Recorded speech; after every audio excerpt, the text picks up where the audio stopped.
ਕੌਣ? ਆਂਟੀ ਉਹ ਨਾ ਮੇਰੀ ਮਮਾ ਕਹਿੰਦੀ ਥੋੜੇ ਜਿਹੇ ਪੈਸੇ ਤੁਹਾਡੇ ਦਿਓ, ਕੱਲ ਪਰਸੋਂ ਤੱਕ ਤੁਹਾਨੂੰ ਵਾਪਸ ਮਿਲ ਜਾਣਗੇ। ਮੇਰੀ ਮਾਂ ਕਹਿੰਦੀ ਕਿੰਨੇ ਪੈਸੇ ਚਾਹੀਦੇ ਨੇ ਤੇ ਕੀ ਕਰਨਾ ਪੈਸਿਆਂ ਦਾ?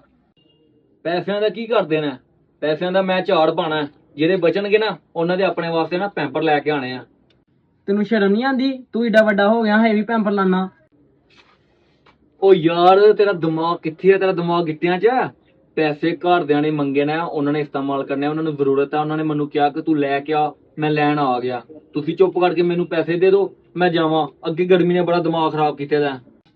ਇੱਥੇ ਖਲੋ ਕਾ ਲਿਆ, ਮੈਂ ਪੈਸੇ ਲੈ ਕੇ ਆਣਾ। ਅੱਜ ਤੋਂ ਬਾਅਦ ਨਾ ਮੈਨੂੰ ਕਾਲਾ ਨਾ ਕਹੀਂ, ਮੈਂ ਤੇਰਾ ਸਿਰ ਪਾੜ ਦੇਣਾ। ਜੋ ਮਰਜ਼ੀ ਕਰ ਲੈ, ਮੈਂ ਤੇ ਕਹਿਣਾ ਹੀ ਆ ਕਾਲਾ ਕਾਲਾ ਕਾਲਾ ਕਾਲਾ। ਮੇਰਾ ਦਿਮਾਗ ਫਿਰ ਜਾਣਾ ਆਂਟੀ, ਇਹ ਦੇ ਲੈ ਮੈਨੂੰ ਕਾਲਾ ਕਾਲਾ ਕਹਿਣ ਦੇ, ਜੇ ਲੱਗੋ ਮੈਨੂੰ ਸਾਲਾ ਸਾਲਾ ਕਿਹਾ ਤੇ ਫਿਰ ਤੇਰਾ ਦਿਮਾਗ ਫਿਰ ਜਾਣਾ ਬੁੱਢੀਏ। ਬਿਮਾਰੀ ਪੈਣੇ